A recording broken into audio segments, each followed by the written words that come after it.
Good morning, it's Jeff Altman, the Big Game Hunter. It's Monday morning at 9 a.m. Eastern, and that translates into no BS job search advice radio.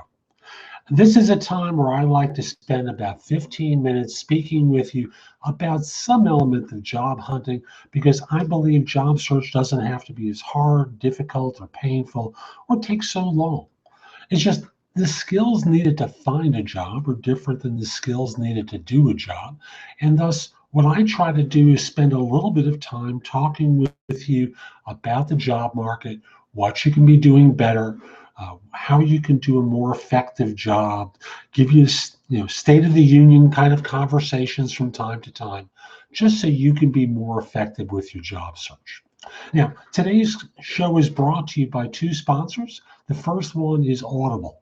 And if you go to audibletrial.com /the Big Game Hunter, you can receive a free audiobook if you sign up for a trial account. And I know you like audio because you listen to my podcasts, you watch my shows, you listen to all the stuff I do, whether it's here or on No BS Job Search Advice, on No BS Hiring Advice, or on Job Search Radio. You're listening to the content I'm creating here. So I know you like audio. So try Audible.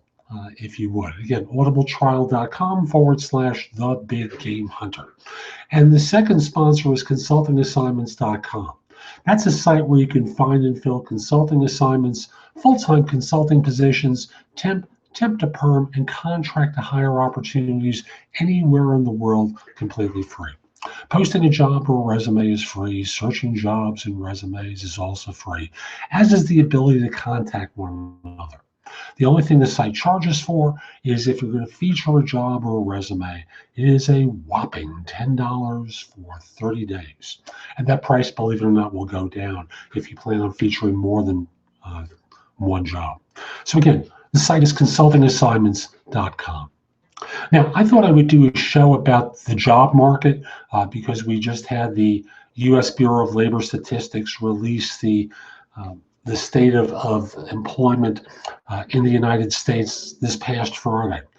And after looking at some of the data, I think there were some interesting things there that tend not to be covered in the press. But first of all, let me just simply say, let me get the headline stuff out of the way. 222,000 jobs have been created on average over the past year. The report on Friday was 214,000 new jobs, but the average over a year was 222,000 jobs for this past year. That is a huge amount of progress over the course of the 6 years the president's been in office. Unemployment went down from 5.9% in September to 5.8%, which is the lowest since July of 2008. And generally, the nature of the progress has been, quote, slow and steady. Now, here's some of the fun statistics in there. Amongst those 214,000 jobs, 42,000 jobs were created by food services and drinking places. Catch that one, food services and drinking places. So generally Americans are going out to eat and they go to bars. And that's created a whole new list of jobs. Of the 214,000, that translates into approximately 20% of the new jobs. Not exactly quality jobs or good jobs, as the president used to say. And these are in all probability part-time jobs rather than full-time positions. And even if they are full-time, they're not exactly the highest paying jobs on the planet. In addition, there were a couple of other sectors that did fairly well. What are called professional and business services, gained 37,000. Retail jobs, 27,000. Again, probably part-time positions. Healthcare, 25,000 jobs. That can be a blend of full-time and temporary positions in the healthcare sector. The areas that did most poorly, broadcasting, publishing, film and sound recording, contracted by 4,000 positions. My guess is many of those jobs are being handled outside of the U.S. now, with more and more firms being involved with filming abroad. So that sector declined. In addition, the number of unemployment went down to 9 million from 9.3 million in September. Now, part of the statistics and the progress over the years has been that we count unemployment on the basis of the number of people collecting unemployment insurance. And thus, when the government went from paying for 99 weeks to 52 weeks and less, people disappeared off the rolls. So the unemployment rate has gone down. Well, number one is the number of people unemployed has gone down from 9.3 to 9 million. Terrific. Since the beginning of the year, the unemployment rate has gone down by 0.8%. And there's a couple of other things in there. The number of, quote, discouraged workers, people not looking for a job because they don't believe that there are any jobs available for them, completely unchanged from a year ago. Long-term unemployment, that is jobless for more than or at least 27 weeks, the same, 2.9 million. But that's down from 4 million a year ago, which is the time where we cut unemployment insurance. So, that's one of those funny statistics that shows up there. There are part-time workers who really want full-time jobs. These are because they're working part-time or not making a lot of money, but they have a job. And that's still at 7 million. Hourly earnings went up slightly. And now let's look at some of the extra little things in there. So we generally have discouraged workers. Where's that number I was looking for? The wrong version of the report up. Let me just simply say that if you are a white adult male, your unemployment rate is under 5%. If you are a white woman, it is a little bit higher, but not radically so. The manufacturing work week is unchanged. We basically have the same quality of people working in manufacturing. I'm just trying to see if I can find that specific report I was looking for. So bear with me. Yeah, this will work for me. So if you're an adult male, unemployment has gone down to 5.8%, which is down I'm sorry, that was the total number. If you're an adult male, it's at 5.1%. An adult female, and these are described as being at least 20 years of age, 5.4%. Teenage unemployment is down to 18.6%. That's between 16 and 19 years of age. If you are white, unemployment is at 4.8%. If you identify yourself as Black or African American, 10.9%, down 0.1%. Still high, quite obviously. If you identify yourself as Asian, it has gone up 0.7% from 4.3 to 5.0%. If you are Hispanic or Latino ethnicity, it has gone down since October of 2013 from, let me just get that line again, from 9% to 6.8%. And in the past month, down 0.1%. For those with less than a high school diploma, generally working in blue-collar positions, unemployment is now 7.9%, down from 8.4% the previous month. Excuse me for pointing at my screen, but I'm looking at a spreadsheet here. If you have a bachelor's degree, and this is one of the key statistics in here, unemployment happened to have edged up, but it's 3.1%. It's nothing.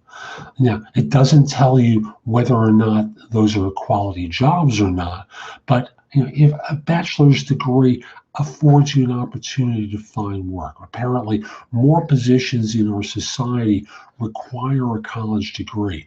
Even those with some college or an associate's degree, unemployment is below the overall average at 4.8%.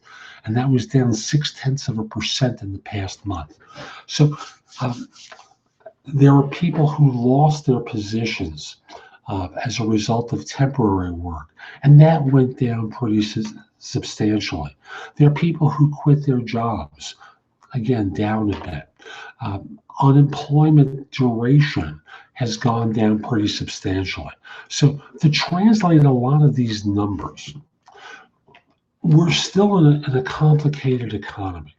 You are required to have skills in order to find work. Without particular skills that are in demand, you've got no chance. And all the skills that are being sought are skills that require a college degree.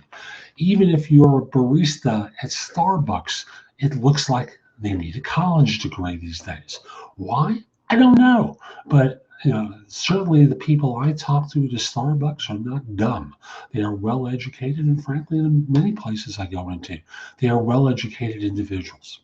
So my encouragement to you is really very simple. If you don't have a degree, you've got to get one. Take the easiest program that you can. Network. Build your network all the way through. Don't just simply talk to other students. Talk to your professors. Develop relationships with them, especially if you're in night school, because often these are people who are adjuncts, meaning they have a full-time position elsewhere, and they're going to refer the cream of the crop to their organization or to people that they know. That networking is going to be pivotal for you if you're going back to school. Even in the full-time world, of course, having that relationship with a professor can be a huge help because of the introductions provided. Having that degree, as the statistics have borne out since the beginning of this recession 6 years ago, is a huge advantage. When all is said and done, networking is the most important skill that you can develop beyond your education and beyond your experience. It is the gateway toward finding work. And although things are improving, I expect that somewhere in the next couple of years, we're going to have another downturn. So putting your network in place now, proactively, is going to be pivotal for you to finding a job when that occurs. So it's your choice. You can play with fire and ignore your network, or you can get out there and be aware that your education is going to be a factor, as well as your ability to connect with people that can help you get in the door. So that's my advice for this show. I hope you find it helpful. Hope you found the information interesting, if not provide you with some curiosity. I also want to encourage you, come over to my website, which is thebiggamehunter.us, and go exploring, because I have a ton of content available there to help you find work more quickly. You can find information about my books and guides to job hunting, which you can download for free. Pay what you want for them. And I would appreciate if you paid something for them, even if it's $1. But at the end of the day, if you're broke, if this is going to hurt you, just download the book and pay me at a later date, okay? You can search positions I'm recruiting for. I've got lots of videos, podcasts, articles, all there to teach you about how to job hunt more effectively. So my website, again, is thebiggamehunter.us. So go over to the site and go explore. A few more things. First of all, if your firm's trying to hire someone, send me an email at jeffaltman@thebiggamehunter.us. Let me know who to contact and whether I should mention your name. I'd love to help your firm staff positions. If we're not already connected on LinkedIn, send me a connection request. My page is linkedin.com/IN/thebiggamehunter. I accept connection requests from people worldwide, except if you look like a spammer to me, or if you're in a country known for scams or spam. Or if you're a third-party recruiter. Finally, resumes these days need to be perfect. Mistakes can be costly. At my site, look at the tab marked Resume Critique. I'd love to help you. So this is Jeff Altman. Hope you enjoyed the show. Hope you have a great day.